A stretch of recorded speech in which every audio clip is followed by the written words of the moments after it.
Yo, everyone. DrJaceAttorney here, back with another live reaction to what I'm assuming is going to be the final trailer, or maybe it's not. Well, it's the official trailer for Avatar: The Last Airbender, but it may be the final one. I don't know. We still got a month left until the actual, series premieres, so I guess we'll have to wait and see, but here's the official trailer, a whole 2 minutes. I'm wondering what we're gonna get in this. I'm excited. I've been hearing good things about it, but I don't know what we're gonna see in here. But let's not waste any more time. And if you guys enjoy the content, be sure to leave a like. And if you're new to the channel, subscribe and click the dumb bell, most importantly, so my videos will appear in your sub boxes. But without further ado, let's get this live reaction underway in 3, 2, 1. Hold on a second. Ba-bam, let's mute that. Ba-bam. All right. A dark path? Ooh. Okay. Does it, though? Ooh, all right. There we go. Episode 1, baby. Impress me. Chugga chugga chugga chugga chugga. Oh man, they're playing the song. That OST. Zuko, our boy. Our holy trinity. Chugga chugga. Oh, okay, the little air ball. Oh boy, problematic casting with Sokka, but we'll leave that be for now. My destiny. Iroh and Zuko. Oh man, they better do this right. Ozai. Appa, lovely. Momo. That's a month, man. I got. Whoa, okay. I want this to be good so bad. This looks, the Kyoshi Warriors.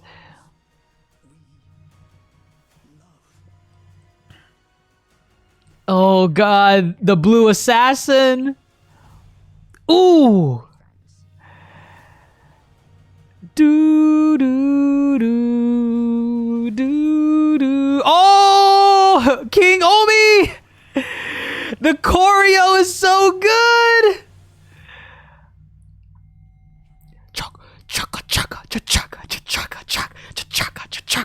Oh my God.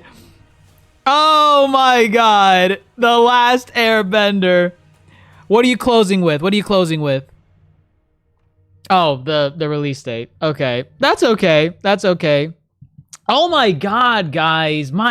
Listen, every trailer that dropped, like even from the photo sets that we were getting of like the actors in costume and whatnot, to the teasers, the trailers, everything about this is screaming authenticity and just hype. I'm telling you, like, you guys don't understand how rent-free that damn like battle OST sits in my mind randomly, like throughout the day. It could be about anything, and I'll just start humming to myself, chugga chugga chugga chugga chugga. Like, I didn't think, I don't know why, I did not think they were going to put that in here, and I just, oh my God, if they use that for the battle sequences, I hope it's not just a trailer. I hope they actually have it in the battle sequences, but oh my God, everything about this is, it's amazing. Oh my God. And then we have, I forgot his name. Oh God, it's something Dae Kim, right? I didn't know he was ripped like this. I didn't know he was ripped to be like Ozai. I'm like, damn, Kim, I never saw this side of you. This is very impressive. But he's ripped right here as Ozai. Oh, Daniel Dae Kim. I'm pretty sure I'm thinking of the same guy, right? Wasn't that the guy from Here, let me just double check real quick. Let me Google him. I'm pretty sure it's the same Oh, that's the guy. Okay, no. Okay. That's the guy from I think he was that doctor that was getting memed a lot in The Good Doctor. Not the one that was you know, the autistic one, the other one, the one where it would show him like looking at The Good Doctor like I think that's this actor. Okay, never mind. I thought he was someone else, but either way, I didn't think he was jacked like this. Homie's built. He deserves to be the Fire Lord 100%. That's really cool. And yeah, man, just everything about this, it's looking good, and it just makes me beg the question. And I raised it in the last video. If you guys don't know, I did a live reaction to the other trailer, the first trailer that we got. I raised the question, why did the creators, the original creators of Avatar, leave this project? And just seeing more and more of this, it's like, it can't be like creative differences. Like, I just don't know why they left. It looks so good. But at the same time, there's a couple things with that, right? Lest we forget, right? The fact that back in the dark ages of The Last Airbender, M. Night Shyamalan's The Last Airbender. I know we want to forget that period, but one thing that we will not forget is how the trailers to that movie, despite the quality of the movie itself, the trailers to that movie were pretty good, you know, like all things considered. Like they showed, they cherry picked certain scenes to make it look like, yes, this is going to be an authentic retelling of Avatar: The Last Airbender. And those trailers went pretty hard from what I remember. Maybe looking back on them now, maybe they won't be as impressive. But I remember at the time, there were so many of us, like children, adults, everything. We were all excited for that movie based on the trailers.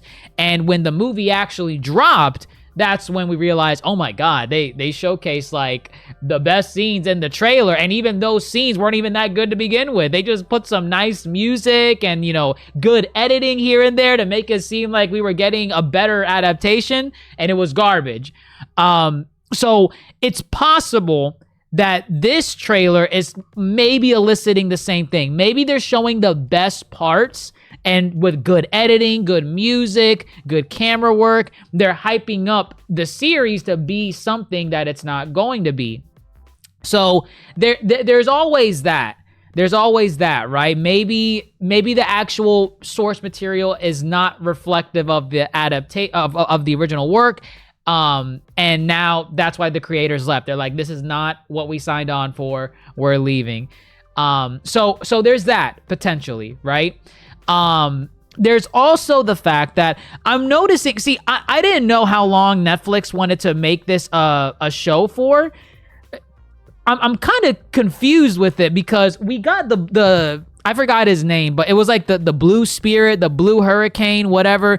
Basically, the assassin that Zuko was disguised as.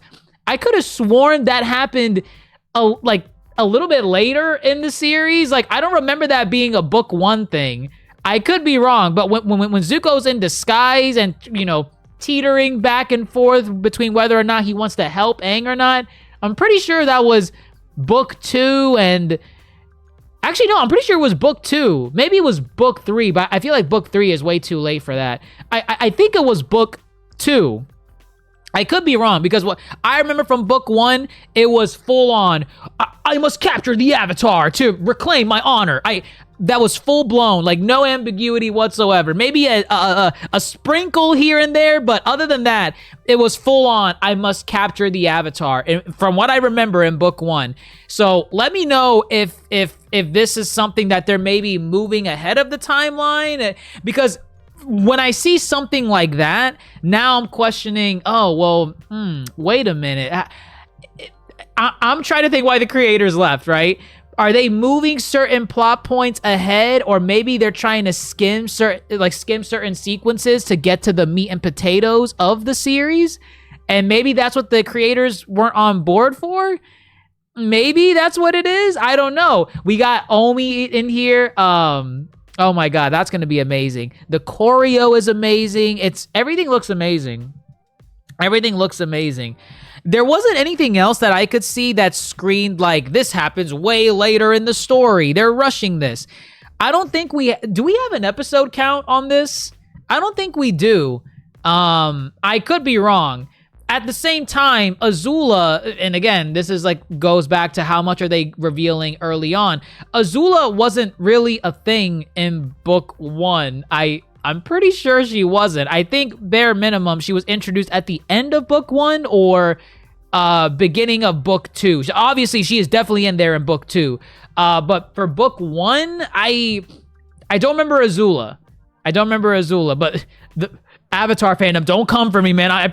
Listen, I have not seen this series in like at this point close to 10 years, so I apologize, but that's what I remember. All right.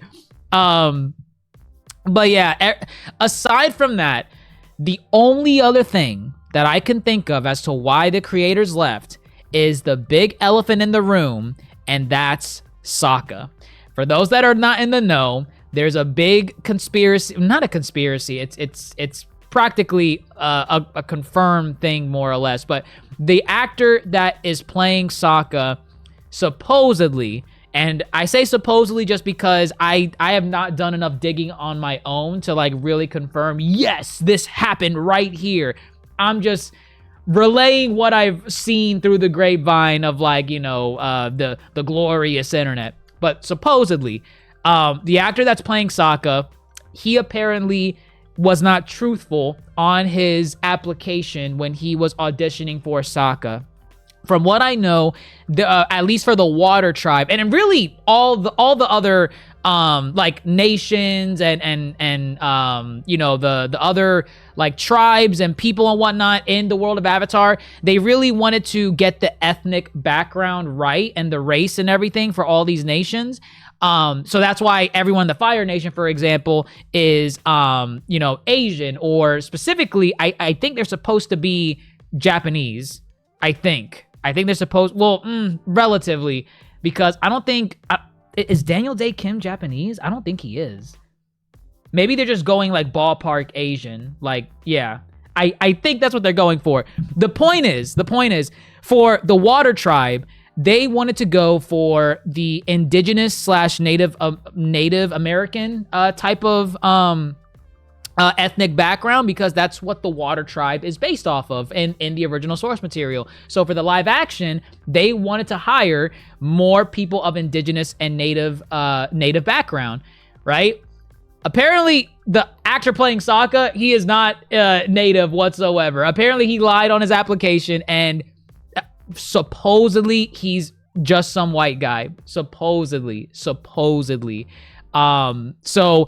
what I'm thinking possibly is creators of the original series, they were on board with the show and everything. Then and mind you, they discovered it when they were into production already. They did not catch this early, involving the actor and the controversy. So it was well into production. The creators were put on notice, like, hey, by the way, we think we kind of messed up hiring this guy. We can't confirm his ethnic background.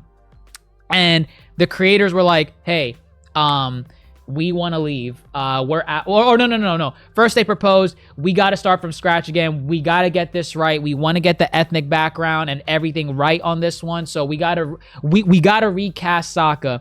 Netflix is like, whoa, buddy.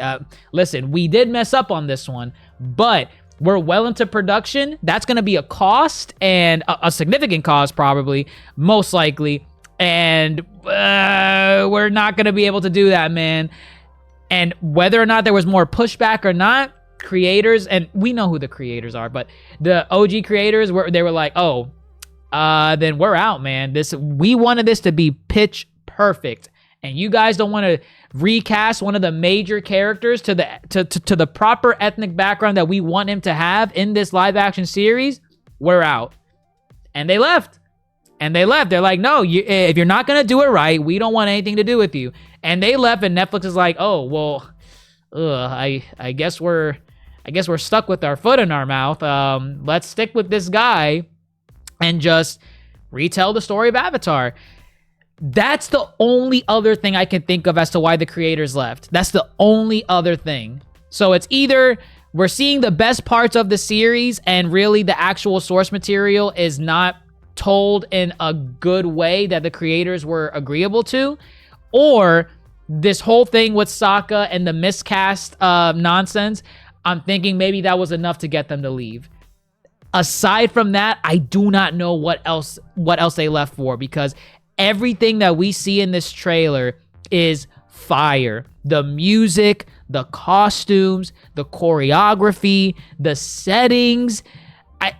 It looks like they got it right, man. I think they got it right with this one, but we will find out in a month and discover, did they get it right or did they miss the ball?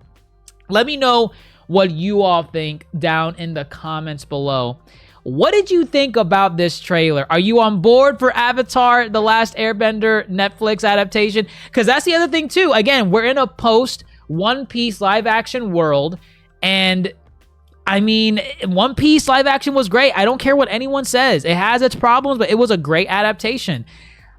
This, and mind you, this is after Yu Yu Hakusho, which I don't think was a great adaptation. It was not whatsoever.